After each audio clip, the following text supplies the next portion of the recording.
It's John Prendergast from the Enough campaign. There is a solution to Darfur. There are solutions all over the African continent, examples of cases which countries have been mired in terrible civil wars and marked by horrible atrocities. Liberia, Sierra Leone, Burundi, Rwanda itself and the genocide, South Africa with the apartheid system. And each one of these places has turned around. Africa is a continent of massive transformation and hope as opposed to despair. And so, there are elements to the policy from the international community that has to be pursued in order to bring about change in a crisis like that in Darfur.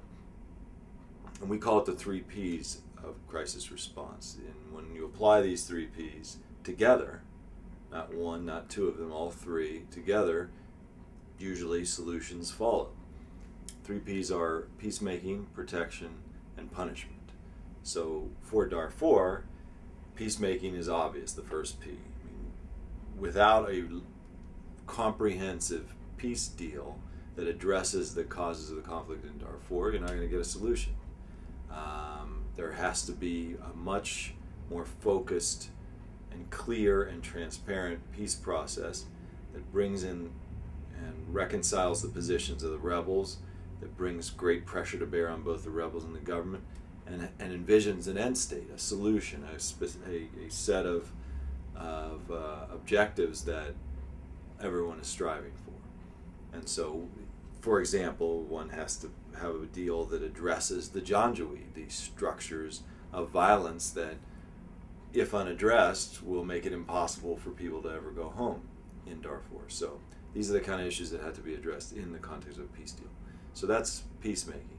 The second P is protection. In the meantime, while you're making peace, we got to protect people in the short run. And so the world has agreed generally that there needs to be this force, this hybrid AU United Nations force that gets deployed to Darfur, which part of its role and objective would be to protect civilian populations. And the only actor in the world who doesn't agree with it, of course, is the government of Sudan, because it's their sovereign right to not accept the UN deployment. Then we have a showdown. So we're in the middle of this showdown. We need more pressure. The U.S. and other countries have to bring to bear more pressure on the government of Sudan so it will relent and allow this protection force to deploy. It's not a panacea. There's no military solution to Darfur, so it's only one element of it. That's why we have 3, not 1 P. So you have peacemaking and protection as the first 2, and then the third one is punishment. There has to be some accountability for committing genocide. There has to be some accountability for committing crimes against humanity.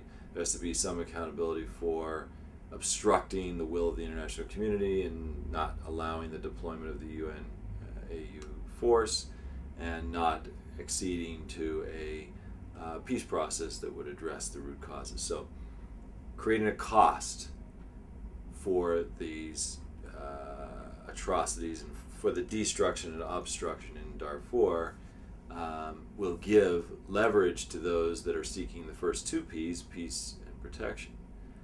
So it all fits together. It's worked in other places in different forms, but generally those 3 elements are part of the solution.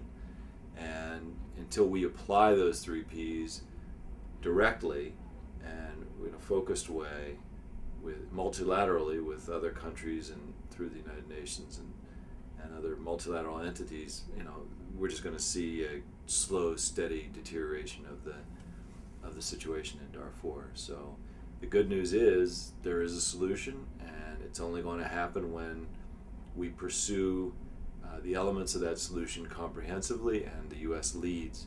And even better news is the U.S. will be more amenable to leading if we can make enough noise, if those of us that care about it, working through our members of Congress, the senators and congresspersons, writing our emails and letters and calling the offices and pressing and pushing, coming up with as many innovative ways of making noise and raising awareness and directing the energies, the frustration and anger about how the world could allow such a thing to occur, channel that energy and specific constructive advocacy with your elected officials. And we have in our hands, I think, the ability to end a genocide, the 21st century's first genocide, and it's really going to be up to us whether we can make enough noise and make enough intelligent noise that our policymakers have no choice but to respond and take the lead in doing the things that are necessary to end the genocide.